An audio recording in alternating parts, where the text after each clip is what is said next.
Next question over here. Hi, yes. My name is Patrick. I'm a student at Centennial College. My question is, in Islam it says, Jesus Christ, peace be upon him, is not the Son of God. When we are all children of Allah and born of mother and father, for he is only born of a mother, why is he not the Son of God? Brother Patrick asked a very good question, a very important question. He said that why in Islam is Jesus Christ, peace be upon him, not considered as Son of God? When we all are children of God, he being born of a virgin woman, all the more reason should be. See brother, if you tell we are children of God, in that way I've got no problem at all. If you read the biblical language, if you say that we are children of God and Jesus is Son of God, in that context, meaning he is person who follows the commandment of God, most verily all the messengers of God, they are sons of God. But the problem is, if someone says he is not a normal son, but he is the begotten son, then there's a problem. Because if you read the Bible have got sons, the God has got sons by the tons. If you read the Bible, Adam is son of God, Ephrem is son of God, Israel is son of God. It's mentioned in the book of Romans, chapter number 8, all those who are led by the Spirit of God, they are sons of God. That means if you follow the commandment of God, you're a son of God. I've got no problem with that phrase at all. But today, that phrase has been misunderstood. You know, for example, if a young son asks me a question, I said, Beta, son, it's a very good question. He won't mind because I'm elderly, you know. But if I say that begotten son, that means I'm insinuating him. You know, maybe he'll punch me. Fine. So what do you realize? That using the phrase son of God, in the context that we are children of God, we have no problem. So in that context, all the human beings who follow the commandments of God can be called children of God. No problem. But what the Christian says, that no, Jesus Christ, peace, but it's not a normal son. And he quotes Gospel of John, chapter number 3, verse number 16. For God so loved the world that he gave his only begotten son. Whosoever believeth in him shall not die but have everlasting life. Correct, brother? So do you believe Jesus is the begotten son of God? I do. You believe, fine. Now this verse which I quoted, Gospel of John, chapter number 3, verse number 16, it's from King James Version. For God so loved the world that he gave his only begotten son. Whosoever believeth in him shall not die but have everlasting life. Now when you read the Revised Standard Version of the Bible, revised by Thaidu scholars, Christian scholars of the highest eminence, backed by 50 different cooperating Christian denominations, they say that this word begotten is an interpolation, it's a fabrication, it's a concoction, it's an adulteration. Who's saying? Not Muslims, not Hindus. Thaidu Christian scholars of the highest eminence in the Revised Standard Version of the Bible, they say begotten is an interpolation. It's a fabrication, it's a concoction, and they're thrown out of the Bible. So if you say Jesus is Son of God, like Adam, like Ephraim, like Israel, I have no problem. The moment you say begotten, I want to ask you the question, what is the meaning of begotten? Brother, what is the meaning of begotten? You know, begetting is an animal act. It's the function of lower animals of sex. And when you say that he was born to Mother Mary, virgin, what are you insinuating? And if you say, because Jesus Christ, peace be upon him, is God or Son of God, because he was born to Mother Mary, Quran gives the reply in Surah Imran, chapter number 3, verse number 59. Inna masala Isa indallahi ka masala Adam. Khalaqa min turab. That when they say the similitude of Jesus in front of Allah is the same as Adam.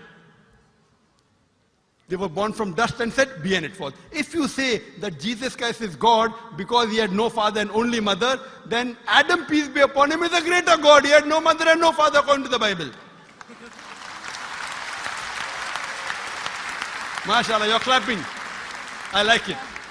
So if you say Jesus is God because he had no father, only mother, Adam is a greater God, peace be upon him. He had no mother, he had no father. I never referred to him as a God, but Son of God. That's right. Fine. So Adam is a bigger son of God. Right or wrong?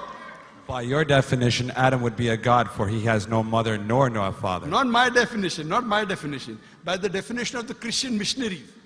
By my definition, he is a messenger of God. Because God cannot beget.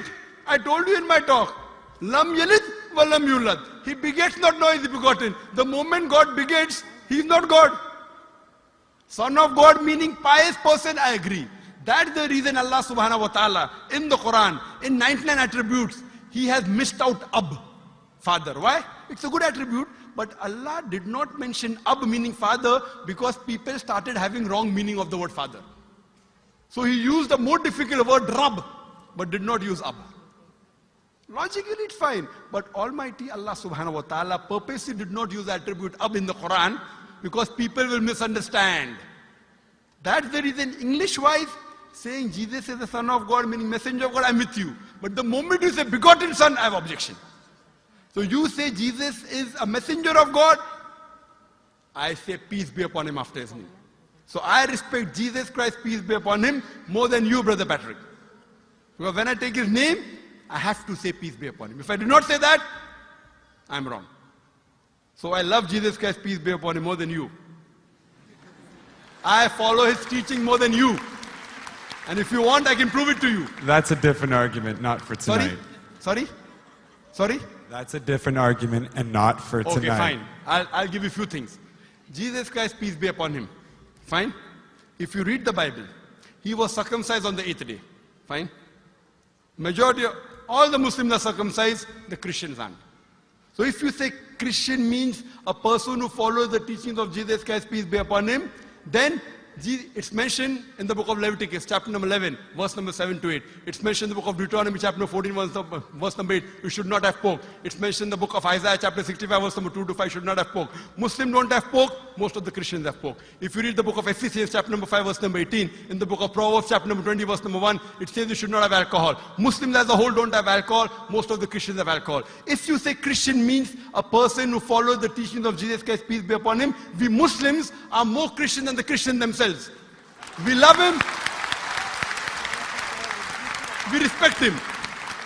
If you say, I love Jesus Christ, peace be upon him, but don't follow his teachings, your love is false. We, therefore, mashallah, I love Jesus Christ, peace be upon him, more than most of the Christians. Because I follow his teachings, I respect him, I revere him. And Jesus Christ also said, in the Gospel of John, chapter number 16, verse number 11 to 14, I have many things to say unto you, but ye cannot bear them now. For he, when the Spirit of truth shall come, he shall guide you unto all truth. He was talking about Prophet Muhammad to come. So Jesus Christ, peace be upon him, said, you have to believe in the last and final messenger, Prophet Muhammad sallallahu alaihi wasallam. So even that way I'm following Jesus Christ, peace be upon him. I believe in Prophet Muhammad. Do you believe in Prophet Muhammad as the messenger of God? I do. MashaAllah. Now you're more closer to... Allahu Akbar. Allahu Akbar. Now he wants to say the Shahada, and then we will move from it, say أشهد أن لا إله إلا الله وأشهد أن محمد رسول الله. Allah. I'm more excited than him. Allahu Akbar.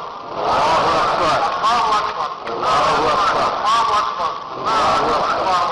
Welcome your brothers and your family. Welcome in. Showing you Islam. Showing you God's word. Showing you God's word.